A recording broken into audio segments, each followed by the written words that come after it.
Sebelum menonton video ini, jangan lupa dukung channel ini dengan cara subscribe, like, dan share. Halo, jumpa lagi di channel Dunia Komputer dan Informatika. Nah, teman-teman, kita jumpa lagi di materi mata kuliah pengantar Teknologi Informasi. Oke, hari ini saya akan membahas materi pada pertemuan 5, yaitu perangkat input. Nah, teman-teman, di perangkat input ini ada apa saja dan apa saja yang akan kita pelajari? Teman-teman silahkan menyimak materi yang akan saya sampaikan berikut ini. Oke, ini adalah capaian pembelajaran dan kemampuan akhir yang diharapkan dari mahasiswa setelah mempelajari materi ini. Jadi, mahasiswa bisa menjelaskan, ya, kemudian bukan menyebutkan lagi tapi bisa menjelaskan macam atau jenis dari perangkat input beserta fungsinya. Oke, materi ini masih diambil dari referensi yang sama, ya, dari tempatnya bukunya Bapak Edi Nursasongko dan juga Gary Shelley. Oke, outline kita hari ini adalah menjelaskan atau mereview kembali berbagai macam perangkat input. Oke, teman-teman. Yang pertama ada input device. Nah, input device ini atau alat input atau perangkat input atau perangkat masukan, ini ada banyak macamnya, teman-teman. Nah, input device itu sebenarnya seperti apa konsepnya, Bu? Nah, konsepnya ini alat input atau input data, ya, input datanya, atau bisa kita kenal dengan nama instruksi atau perintah atau baris perintah atau sintak dan semantik. Jadi nanti instruksi atau perintah yang kita ketikkan pada komputer itu dalam bentuk sintak dan juga semantik. Nah, teman-teman, nanti seperti apa contoh sintak dan semantiknya mungkin pada pembahasan lain akan saya jelaskan lebih lanjut. Oke, yang kedua adalah input device. Nah, input device ini, teman-teman, ini adalah perangkat keras, ya, perangkat keras yang digunakan untuk menginputkan bisa suara, video, audio, atau teks. Nah, kalau teks seperti apa? Teks ini contohnya nanti dengan gambar berikut ini ada pada keyboard. Nah, keyboard ini seperti apa, Bu? Keyboard itu adalah salah satu papan ketik, ya, bentuk dari papan ketik. Ya, keyboard itu bentuknya macam-macam, teman-teman. Atau papan ketik, ya, di salah satu buku namanya papan ketik. Nah, keyboard itu di dalamnya terkandung huruf, angka, simbol, dan tanda-tanda tertentu. Misalnya panah kiri, atas, bawah, kemudian fungsi tertentu seperti spasi, kemudian enter, backspace, ya, tab, caps lock, dan teman-temannya. Kemudian ada juga angka dari 1 sampai 0, ya, 1, 2, 3, 4, 5, 6, 7, 8, 9, 10. Kemudian fungsi yang bisa kita lakukan dari F1 sampai F sekian dengan tombol, misalnya pada laptop tentu ada yang harus pakai Fn dulu, ada yang langsung menekan F1 atau F2, contohnya seperti itu. Next, ini adalah keyboard atau pointing device, ya, keyboard. Jadi sebetulnya alat masukan itu sebenarnya tidak hanya keyboard atau pointing device, ya, teman-teman, tapi kita bahas satu persatu. Yang pertama adalah keyboard atau pointing device. Nah, bukan atau ding, ya, maaf, saya salah tadi menyebutkan keyboard dan pointing device. Jadi mouse dan keyboard itu biasanya adalah salah satu kesatuan. Nah, kalau ada mouse biasanya ada keyboard, gitu, ya. Kenapa? Karena kita akan memasukkan baris perintah, gitu. Kita biasanya juga membuka layar baru dengan menggunakan keyboard atau juga dengan menggunakan mouse. Nah, teman-teman, perangkat input yang umumnya digunakan itu adalah keyboard dan mouse. Ini betul, ya, tadi sudah saya singgung. Kemudian yang kedua, mouse merupakan pointing device. Ya, kenapa kok pointing device? Karena mouse itu bisa menunjukkan, nah, pointing. Jadi kita menyebutkan seperti ini, teman-teman. Jadi letak yang akan kita baca, letak yang akan kita tunjukkan, letak di mana tempat yang sedang kita kerjakan, teman-teman.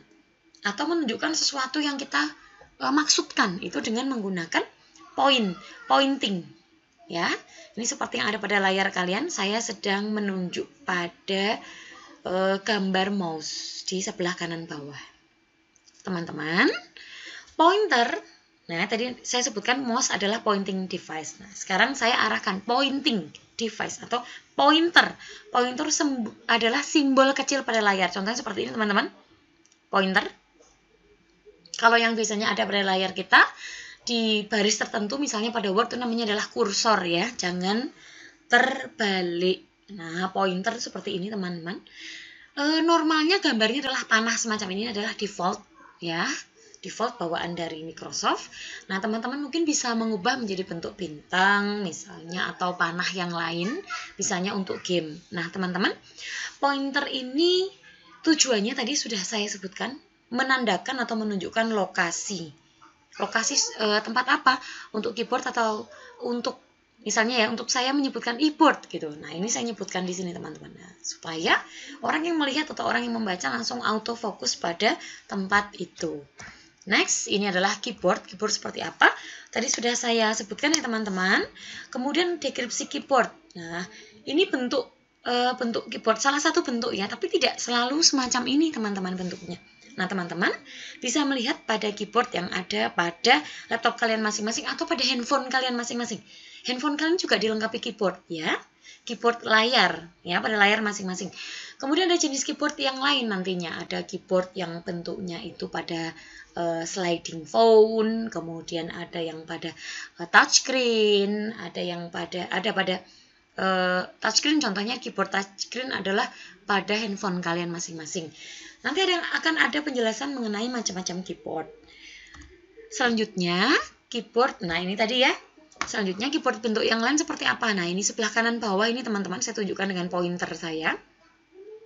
Ini adalah keypad ya. Keypad itu adalah keyboard ya dengan versi pad ya. Jadi kita bisa menekan keyboard tersebut. Oke teman-teman, nah perbedaannya hanya pada fungsi dan penyusunannya saja ya. Jadi ABC, kemudian ABC dengan versi satu-satu seperti ini teman-teman, kemudian ABC dalam satu tombol ya. Kalau A dipencet sekali, kemudian B berarti pada tombol tersebut dipencet 2 kali, dan C itu 3 kali. Contohnya seperti itu. Pada handphone kalian masing-masing saya rasa sudah menggunakan versi touchscreen seperti ini ya, atau on-screen keyboard namanya. Nah ini QWERTY. Contohnya seperti ini teman-teman. Next, ini adalah mouse. Nah, kebanyakan mouse itu bentuknya, ini hanya contoh saja teman-teman. Saya ambil dari bukunya Gary Shelley. Nah, teman-teman, mouse itu umumnya punya 3 bagian ya. Jadi ada bagian kiri, kanan, dan tengah. Nah, kiri untuk klik kiri, kanan untuk klik kanan. Kemudian tengah itu adalah wheel button atau scrollnya teman-teman. Jadi kalau misalnya ada tambahan thumb button seperti ini, yaitu fitur tambahan ya, biasanya untuk gamers gitu. Oke teman-teman, ini contoh mouse yang lain. Saya pernah punya seperti ini teman-teman, tetapi nyala lampunya atau LED-nya itu terlalu sinarnya terlalu terang ya, apalagi kalau digunakan pada saat malam hari atau mungkin di lampu yang agak redup. Jadi justru membuat kita silau, sedangkan kita ingin ngetik di keyboard gitu. Jadi malah tidak ergonomis ya. Tetapi memang ada orang-orang atau pengguna atau end user yang memang suka dengan model semacam ini karena bisa ditekuk ya teman-teman, jadi lebih ramping begitu ketika dibawa. Kemudian menandakan posisi mouse saya ada di mana karena ada LED-nya seperti itu. Jadi kalau misalnya mati lampu atau mati listrik itu jadi bisa kelihatan. Oke teman-teman, bentuk mouse itu juga ada yang Bluetooth, ada juga infrared ya, ada juga dengan menggunakan kabel. Nah, yang pakai kabel ya teman-teman bisa langsung masukkan ke port USB-nya. Sedangkan yang menggunakan Bluetooth atau infrared bisa dengan model semacam ini teman-teman. Kemudian ini jenis-jenis mouse yang lain ya teman-teman. Ada pointing stick, ini jarang-jarang dipakai. Kemudian ada touchpad. Nah, touchpad ini ada pada laptop kita masing-masing ya, atau iPad kita masing-masing, atau notebook kita masing-masing. Kemudian ada trackball. Nah, trackball ini ada di dokter, biasanya tempat dokter ya, ada di kedokteran, biasanya bisa digunakan untuk ketika kita melakukan proses USG. Nah, USG itu dengan menggunakan trackball semacam ini, walaupun biasanya trackballnya ini menjadi satu dengan keyboardnya teman-teman. Jadi mouse-nya ya, trackball itu ada salah satu jenis mouse. Jadi trackballnya itu menyambung jadi satu dengan keyboardnya. Jadi posisi touchpad kita seperti ini digantikan oleh trackball. Seperti itu ya. Kemudian ini adalah teknologi layar sentuh atau touchscreen yang biasanya ada pada supermarket ya. Misalnya kita misalnya kasir sedang menghitung jumlah pembelian barang, contohnya seperti itu. Nah teman-teman, ada juga sensitive pad. Sensitive pad itu seperti apa? Biasanya ada pada iPod ya. Nah, iPodnya seperti apa? Kemudian ada perangkat. Nah ini teman-teman, perhatikan baik. Perangkat input smartphone. Semuanya di sini punya smartphone ya teman-teman, atau handphone. Handphone sebagai benda yang smart, benda yang cerdas, karena sudah ditanamkan berbagai algoritma ya, sehingga dia bisa menyamankan ya, memberikan rasa kenyamanan dan melakukan proses perekaman informasi ya, lebih tepatnya adalah membantu sang pengguna atau pemilik handphone itu sendiri. Teman-teman, banyak benda yang bisa kita kaitkan atau bisa kita tautkan ya dengan smartphone kita. Kembali lagi karena ini adalah perangkat input smartphone. Perhatikan baik-baik teman-teman. Ada yang namanya wireless keyboard, kemudian ada yang namanya pen, handphone pen, kemudian ada yang namanya navigation receiver, kemudian ada yang namanya mikrofon ya, wireless mikrofon. Ya, misal sepertinya kita mau pakai AirPod misalnya. Kemudian kita bisa menggunakan kamera tambahan misalnya. Kemudian kita menggunakan kabel data untuk transferring ya, transfer data. Nah, teman-teman, pertanyaan pertama untuk teman-teman yang harus dikerjakan setelah ini. Pertama, sebutkan peralatan selain pada layar kalian masing-masing saat ini.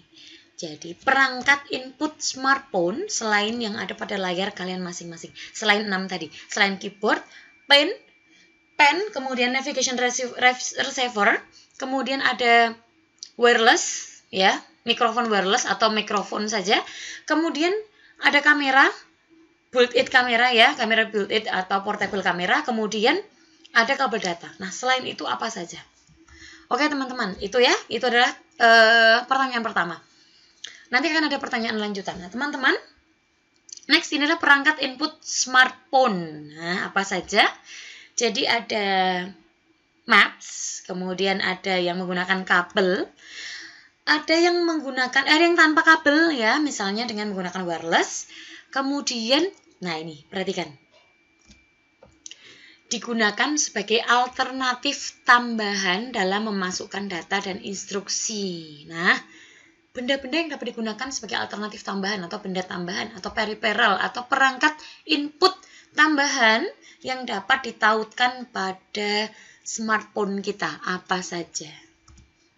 Oke, next inilah game controller. Nah, contohnya pada PS5 misalnya ya. Kemudian ada joystick. Joystick ini untuk game-game tertentu. Bisa juga untuk simulasi kendaraan bermotor ya. Biasanya kalau kita test drive. Misalnya kita mau cari SIM ya untuk mobil seperti apa gitu. Ada aplikasinya. Kemudian untuk simulasi mobil, simulasi truk, kemudian simulasi kendaraan bermotor, atau simulasi penerbangan pesawat. Nah, seperti apa sih ini? Gitu. Next, ini adalah digital kamera. Tentu saja teman-teman lebih pandai ya.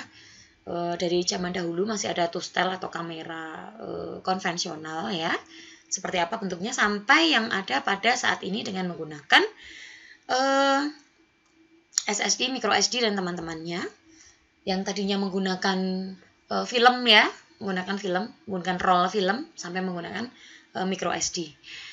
Next, teman-teman, ini adalah voice, video, dan scanner. Nah, teman-teman yang ada di sini, di depan kalian ini adalah salah satu contoh saja ya teman-teman. Nanti teman-teman bisa menyebutkan contoh yang lainnya. Tentu saja karena akan keluar di UTS nanti. Oke, alat input suara. Oke, selain mikrofon, di sini ada mikrofon ya teman-teman.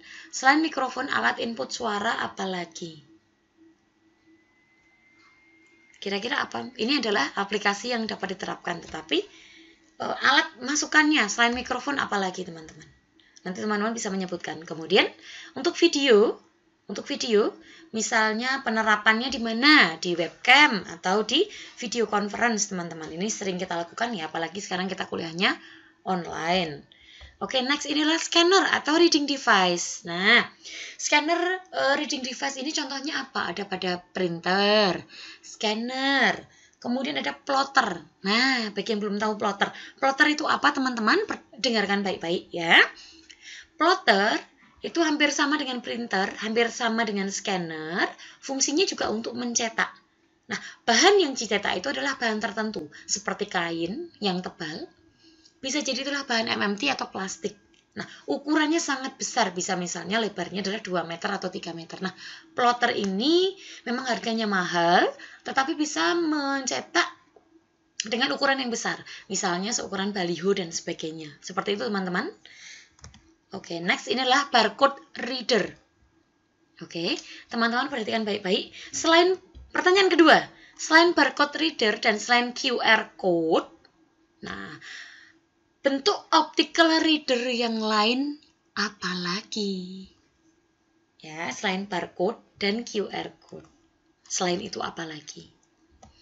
Next, input biometrik. Oke. Voice verification. Jadi ada biometrik yang pertama bisa kita pakai sidik jari kita, teman-teman.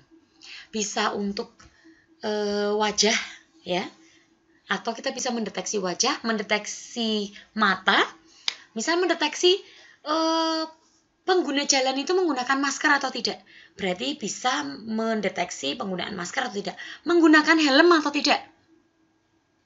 Contohnya seperti itu teman-teman. Kemudian voice verification, misalnya saya menginputkan sidik jari saya, kemudian akan muncul nama saya. Misal seperti itu teman-teman. Biasanya verifikasi suara itu untuk melindungi dokumen atau berkas rahasia. Contohnya jaringan, keuangan, kemudian data diri ya. Kemudian signature verification system, contohnya seperti ini. Nah, ini langsung menjadi salah satu, misalnya langsung dikompil menjadi file JPG, JPEG, BMP, misalnya seperti itu teman-teman. Tetapi pada saat ini yang sering kita gunakan, signature verification system, biasanya kita seringnya hanya menempelkan tanda tangan digital saja. Dengan menggunakan online PDF misalnya ya, atau signature online signature, yang biasanya bisa kita pakai ya di Google banyak. Kemudian iris recognition. Nah, iris recognition itu biasanya penerusnya ya, voice verification, kemudian fingerprint. Nah, teman-teman yang lain di sini biasanya ini digunakan untuk versinya Polhankam ya, untuk pertahanan keamanan negara biasanya. Jadi tidak semua orang, tidak semua device dilengkapi dengan iris recognition. Kenapa? Karena kita harus menyatukan kecerdasan buatan yang memetakan pola dari retina mata si pengguna atau end usernya. Jadi untuk memverifikasi password, contohnya kalau kita mau masuk ke roket ya, atau kita mau masuk ke sistem navigasi, misalnya navigasi pesawat tertentu yang memang mungkin itu adalah bagian rahasia, misalnya di NASA gitu ya. Nah, itu NASA menggunakan iris recognition system untuk masuk. Selanjutnya saya masuk ke versi latihan. Oke, ini sudah ada di penghujung materi ya teman-teman. Jadi di sini ada contoh yaitu alat input suara, video, dan game. Nah teman-teman, tadi sudah ada 2 soal sebelumnya. Oke, silahkan dipelajari 2 soal tersebut. Kemudian silahkan teman-teman untuk latihan berikut ini, silahkan teman-teman dipelajari sendiri di rumah. Boleh dituliskan, tetapi tidak perlu dikumpulkan yang bagian latihan ini ya. Di layar ini tidak perlu dikumpulkan. Yang dikumpulkan hanya 2 tadi. Dengan durasi tadi saya sudah menjelaskan ada 2 soal tadi. Oke, saya tunggu jawabannya di Kulino. Sedangkan yang latihan ini boleh tetap dikerjakan, siapa tahu juga keluar pada saat UTS besok. Oke teman-teman, sampai di sini dulu jumpa kita di materi perangkat input. Ya, kita jumpa lagi next di materi perangkat output teman-teman. Terima kasih. Thanks for watching.